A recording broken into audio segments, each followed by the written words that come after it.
नमस्कार मंडळी, सुजाता व्लॉग्स याच्यामध्ये तुमचे सहर्ष स्वागत आहे.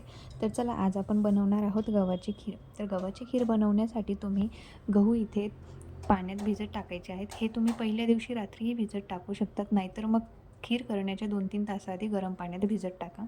भिजत टाकल्यानंतर तुम्ही इथे बघू शकतात, मी पुरणाची गाळणी असते ना, त्याच्यामध्ये ते गव्हातलं सगळं पाणी काढून घेतलेलं आहे आणि त्यानंतर फॅनखाली तुम्ही थोडं 5-6 मिनटापर्यंत ते फॅनखाली वाळत टाका. माझं पिल्लूही मला सपोर्ट करतं आहे बघा.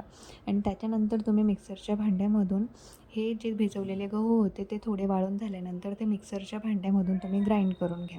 2-3 वेळा थोडे व्यवस्थित त्यांना फिरवून घ्या, म्हणजे व्यवस्थित होतील. जास्त खूप बारीकही होत नाही ते गहू, पण ते थोडेसे असे ओलसर किंवा थोडेसे रवेदारही राहिले ना तरी चालतात.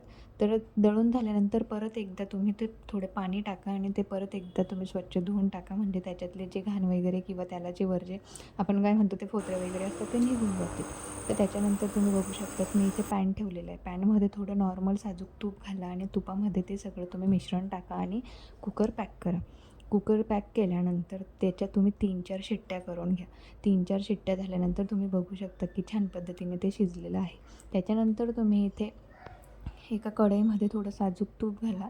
त्याच्यामध्ये थोडे बदाम, काजू, ड्रायफ्रुट्स जे तुमच्याकडे अवेलेबल असतील ते घाला. खोबऱ्याचा थोडा किस करा. तो खोबऱ्याचा किस घाला आणि ते व्यवस्थित त्या तुपामध्ये परतवून घ्या. परतवून झाल्यानंतर तुम्ही बघू शकतात की इथे मी त्याच्यात ते मिश्रण टाकलेलं आपण जे गव्हाचं केलेलं होतं, ते मिश्रण टाकल्यानंतर व्यवस्थित त्याच्यात तुम्ही तुमच्या हिशोबाने तुम्हाला वाटेल तेवढं दूध ॲड करा. तुम्ही दुधाऐवजी तिथे पाणी पण ॲड करू शकतात. तुम्हाला जर वाटलं की मी पाण्याने खीर बनवेल तर पाणी पण ॲड करू शकतात, ते पण छानच बनणार आहे.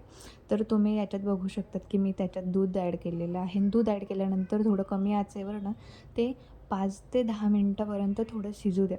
म्हणजे शिजल्यानंतर त्याच्यात घट्टपणा पण येईल आणि थोडा वेळ ती प्रॉपर अशी शिजली पण जाईल. जर कुठे तर नॉर्मल राहिलेली असेल तर ती शिजली जाईल. आता तुम्ही बघू शकतात की आपली खीर किती मस्तपैकी थोडा घट्टपणा आलेला आहे. जेव्हा आपण टाकले तेव्हा थोडे पातळ होती, पण आता घट्ट झालेली आहे. आणि फायनल तुम्ही लूक बघू शकतात की आपली छान अशी गव्हाची खीर तयार झालेली आहे. ही खीर तुम्ही प्रसादासाठी पण यूज करू शकतात. आज तर नागपंचमी, तिथे पण तुम्ही ते यूज करू शकतात. तर बघू शकतात किती छान झालेली आणि त्याच्यात नॉर्मल साजूक तूप घाला आणि नक्की ट्राय करा आणि माझ्या चॅनलला सबस्क्राईब करा. थँक्यू.